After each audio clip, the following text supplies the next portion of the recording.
My name is Olivia, and I never expected to die at 29. I had plans, I had a future, I had dreams that I was working toward just like everyone else. But none of that mattered in the moment when my entire world changed in an instant.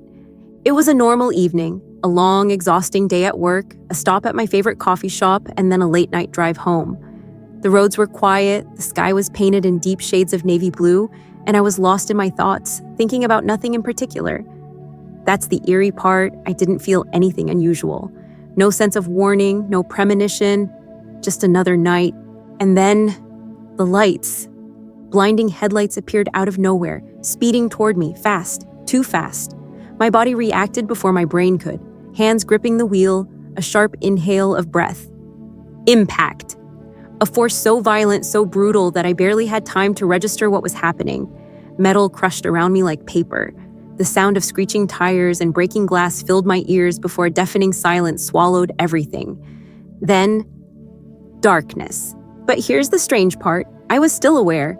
At first, I thought maybe I was in shock, that I was unconscious but not fully gone, that somehow my mind was playing tricks on me. But as I floated above the wreckage, looking down at the twisted remains of my car, at my own body slumped and motionless, I realized the impossible had happened.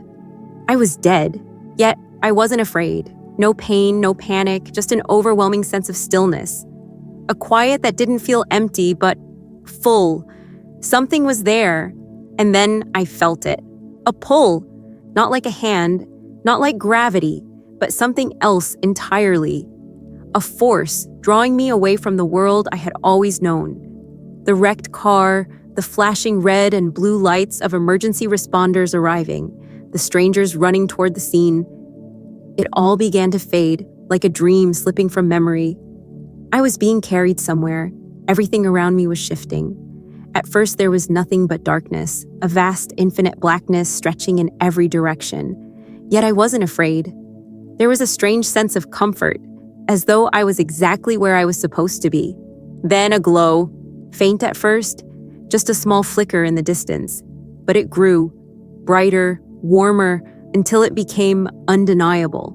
A light unlike any light I had ever seen before. It wasn't harsh. It didn't burn. It was welcoming. It wrapped around me like an embrace.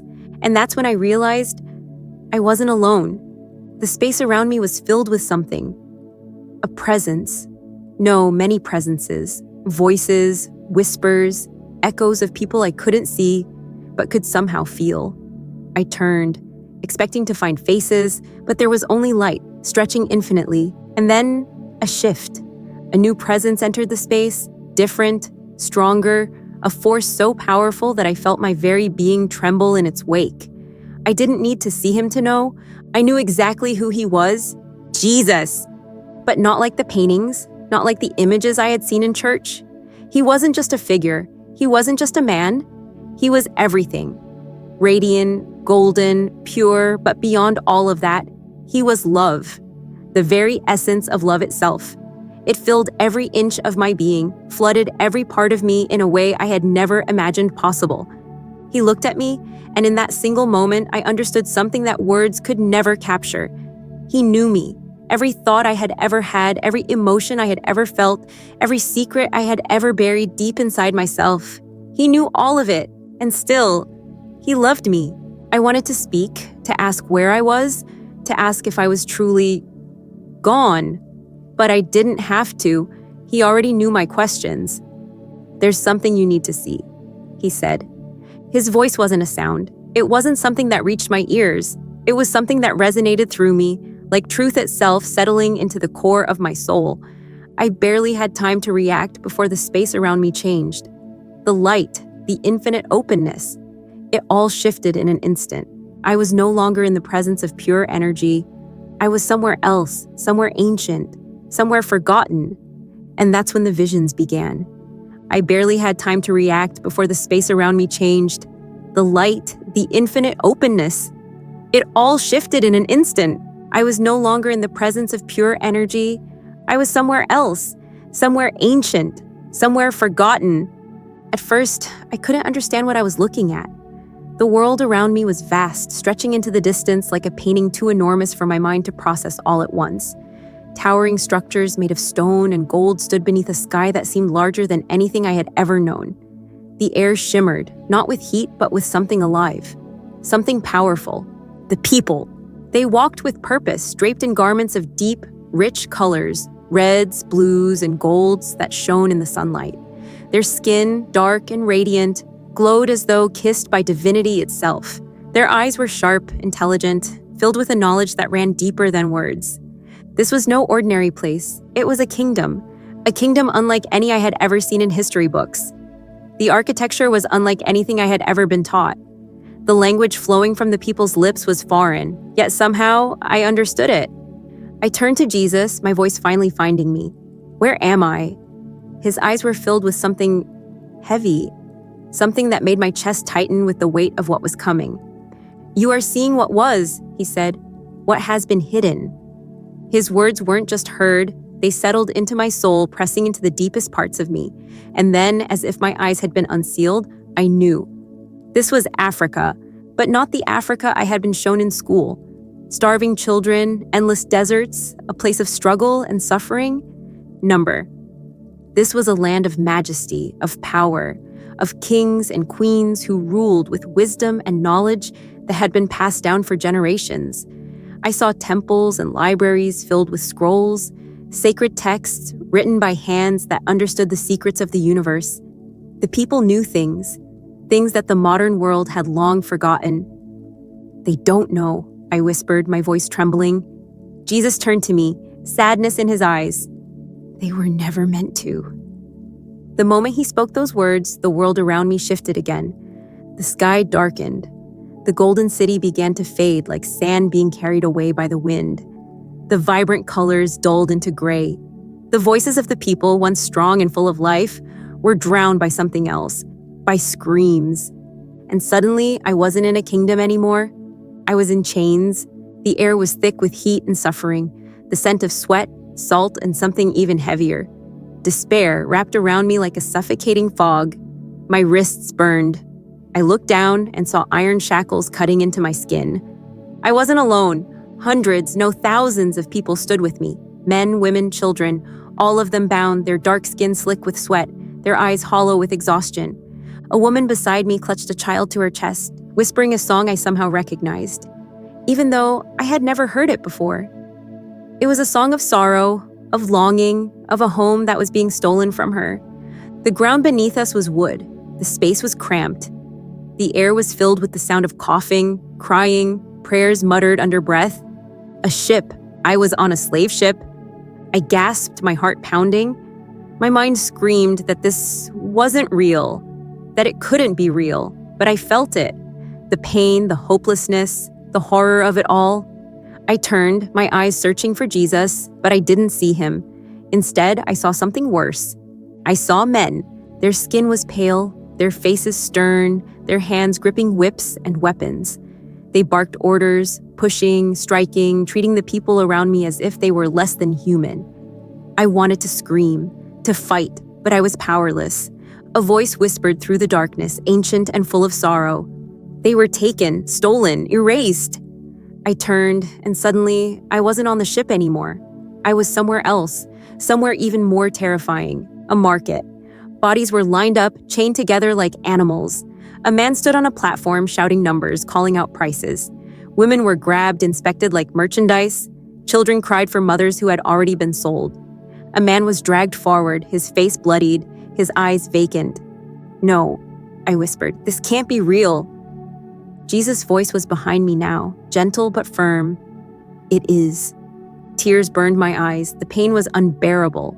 This wasn't just history. This was something deeper, something that had left a scar on the very soul of humanity.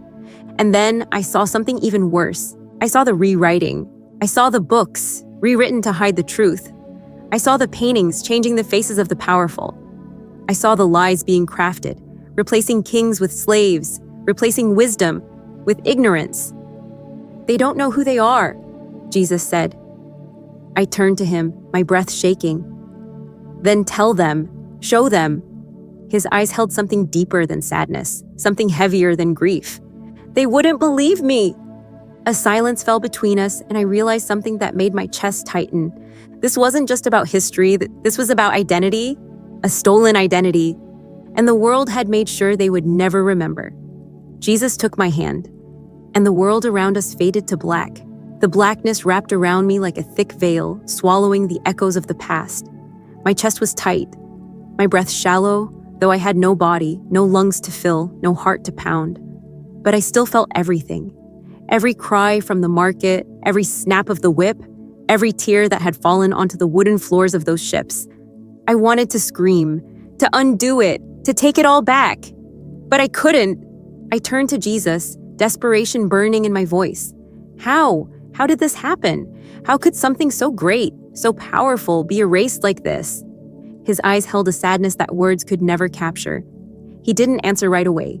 Instead, he lifted his hand and suddenly, the darkness around me broke. We were somewhere new, a city, but not like the one before. This wasn't a place of golden temples and wisdom-filled halls. This was different. The air was thick with noise. Car horns blared. People walked the streets, some with purpose, others dragging their feet, their faces worn with exhaustion. Music blasted from distant speakers, mixing with laughter, shouting, the occasional siren cutting through the air. I knew this place. It wasn't a forgotten kingdom. It wasn't a slave ship. It was the present. I looked around, my heart sinking as I took it in. The people, their skin, the same rich, dark tones I had seen in that ancient kingdom, but their expressions, so different, so heavy. Some walked with their heads high, confidence in their steps. Others moved like ghosts, their shoulders hunched under a weight they couldn't name. "They don't know," Jesus said beside me. I turned to him, my voice barely above a whisper. "They don't know who they are." His gaze was steady. No. I felt like my soul was splitting in two. The people around me, descendants of the kings and queens I had seen, were living in a world that had told them they were less, that they had always been less, that their history began with chains, not crowns. And worse, they had believed it? I swallowed hard, looking at the faces around me, the young men laughing on the corner, the woman with tired eyes pushing a stroller, the old man sitting alone on a bench, staring into nothing. "They should know," I said. "They need to know." Jesus nodded. "They will."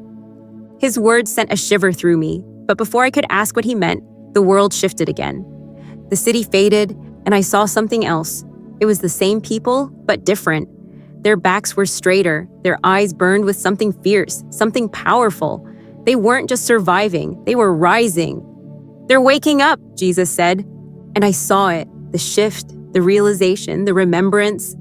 People finding the truth, digging through the lies, learning about the kingdoms, the power, the knowledge that had been hidden from them for so long. It wasn't just a few, it was many. A wave, a movement, an awakening.